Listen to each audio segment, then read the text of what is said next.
যে খবরের দিকে নজর রাখবো, বিধাননগরের প্রাক্তন মেয়র কৃষ্ণা চক্রবর্তীকে ভৎসনা মমতা বন্দ্যোপাধ্যায়। দলনেত্রীকে না জানিয়ে পদত্যাগ কৃষ্ণা। কাকে বলে পদত্যাগ জানতে চান দলনেত্রী।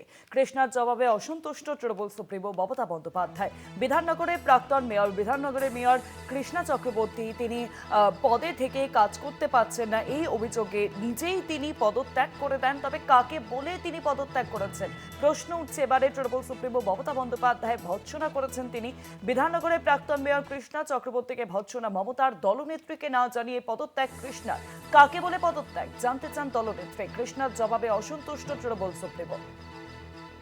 আমরা দেখেছি যে বিধাননগরের মেয়র পদ থেকে ইস্তফা দেন কৃষ্ণা চক্রবর্তী, কিন্তু তিনি দলনেত্রীকে না জানিয়ে, অর্থাৎ মমতা বন্দ্যোপাধ্যায়কে না জানিয়েই তিনি মেয়র পদ থেকে, বিধাননগরের মেয়র পদ থেকে ইস্তফা দেন। সেখানে প্রশ্ন তোলেন তৃণমূল সুপ্রিমো, কাকে বলে তিনি পদত্যাগ করেছেন, তাকে কে পারমিশন দিয়েছে পদত্যাগ করার।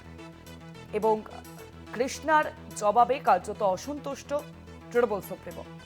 জানাবেন, ফোন লাইনের সঙ্গে রয়েছেন প্রতিনিধি দেবাশিস সেনগুপ্ত। দেবাশিস দা, দেখো শুভাঙ্গী, আজ বিকেলবেলা মমতা বন্দ্যোপাধ্যায়ের বাড়িতে গিয়েছিলেন কৃষ্ণা চক্রবর্তী, অর্থাৎ বিধাননগর পুরসভার প্রাক্তন মেয়র। তিনি ইতিমধ্যেই জানো যে তিনি পদত্যাগপত্র দিয়েছেন এবং সেই পদত্যাগের বিষয় নিয়ে আজ দলনেত্রী মমতা বন্দ্যোপাধ্যায় কৃষ্ণা চক্রবর্তী সরাসরি প্রশ্ন করেন যে কেন, কাকে বলে এই পদত্যাগটা করেছেন। সেক্ষেত্রে দাঁড়িয়ে কৃষ্ণা চক্রবর্তী কিন্তু সদুত্তর দিতে পারেনি। তিনি যে বলে তখন যে উত্তর, যে সূত্র মারফত যে খবর পাওয়া যায়, তিনি যে উত্তর দিয়েছিলেন সেই উত্তরে যে ভয়ে তিনি নাকি পদত্যাগ করেছেন, এমনটা বলার পরেই কিন্তু দেখা যায় যে তিনি তৃণমূল সুপ্রিমো রীতিমতো কিন্তু ক্ষোভ প্রকাশ করেন এবং তিনি এক প্রকারান্তে বলেন যে পুত্রকে এবং সেক্ষেত্রে দাঁড়িয়ে পুত্রকে, রাজদীপকে বাঁচানোর জন্যই এই ধরনের সিদ্ধান্ত বলে তিনি বলে এরমটা কিন্তু বলেন। অর্থাৎ রীতিমতো রেগে যান যে দলকে না জানিয়ে, দলের কোনো মতো অনুমতি না নিয়ে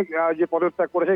এর আগেও ফিরহাদ হাকিম পদত্যাগ করলো। ফিরহাদ হাকিম কিন্তু দলনেত্রী মমতা বন্দ্যোপাধ্যায়ের সঙ্গে আলোচনা করে নিয়েছে, কিন্তু সেক্ষেত্রে কৃষ্ণা চক্রবর্তী কোনো রকম আলোচনা ছাড়াই নিজের দিকে পদত্যাগ দিয়েছেন এবং যা নিয়ে কিন্তু তীব্র ভর্ৎসনা করেছে কৃষ্ণা চক্রবর্তীকে, অর্থাৎ প্রাক্তন বিধাননগরের মেয়রকে। এমনটাই কিন্তু সূত্র মারফত জানা যাচ্ছে। শুভাঙ্গী, ধন্যবাদ দেবাশিস দা।